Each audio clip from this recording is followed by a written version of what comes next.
咁我中一嘅同學仔你哋好啊！咁嚟到中學咧，你同小學最大嘅分別就係咧，你依家咧可以用計數機。咁但係咧，用計數機嘅途中，我相信大家都遇到好多唔同嘅問題嘅。咁首先咧，我想同大家講嘅就係、有啲同學話：阿 Sir， 我明明就咁好簡單做1+1嘅動作，點解會出到10嘅？係咪個計數機壞咗咧？咁其實咧，如果你部計數機喺冇閂蓋嘅情況之下咧，放喺書包其實好容易撳錯咗啲掣㗎，啲掣會令到你個計數機有機會轉咗去另一個 mode 度嘅，去咗另一個形式嘅計算度。咁依家咧，其實我哋計緊進制，咁但係中一嘅你咧，我哋未學住嘅。咁所以我哋點樣去轉翻平時嘅樣咧？第一件事咧，其實我哋可以撳翻 mode。咁你見到呢個版面之後咧，轉翻做1呢個我哋平時用開嘅模式。咁依家咧，我哋撳翻1+1咧，應該會計到我哋最簡單1+1等於2嘅呢個答案啦，得唔得？咁起碼你處理到呢個第一個最簡單嘅問題就係、如果有陣時咧，你見到計數機好似喂阿 Sir 佢都計得唔準嘅，唔係唔準，佢係轉咗另外一個 mode 啫。OK， 咁所以以後有啲咁樣嘅問題咧，記得咧將佢轉翻做呢個 D 字頭呢個 mode。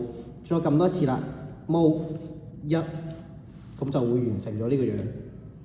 OK， 咁第二個問題就係咧，阿 Sir 我成日咧都唔小心撳錯咗啊！譬如我要撳個加號咧，我就撳咗個乘號，咁我又要重新打過，咁點算啊？咁我呢個有個例子嘅，2+3開括弧7+5閂括弧。咁其實如果你就咁成條打落去係冇問題㗎。2+3開括弧7+5，哎呀，唔小心打錯咗，本身想打個加，但係打咗個乘，咁樣點樣處理好咧？呢個時候咧，其實咧好多同學會唔小心撳咗 AC 呢個掣啊，咁就會將所有嘢清晒咯。咁但係其實你可以重新打過嘅。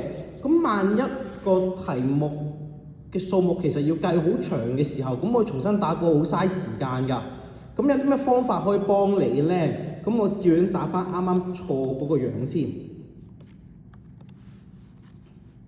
OK， sorry 啊，呢個樣。如果你留心睇片嘅同學，開始已經見到其實我唔係撳 AC 呢個掣㗎啦。其實咧，如果我打咗做呢個樣嘅時候咧，我見到呢個係加，呢個係乘，我先將佢用方向鍵褪翻過去乘嘅呢個位置度先，跟住再嘗試打翻啱嘅呢個加。咁阿 Sir 呢個 X 點樣處理啊？我試下將佢轉翻過去右手邊，再 delete 翻佢。咁依家咧就好快咁樣就清除咗個乘號，然後咧轉翻做個加號啦。咁希望呢兩個嘅動作可以解決到你目前一啲嘅問題先啦。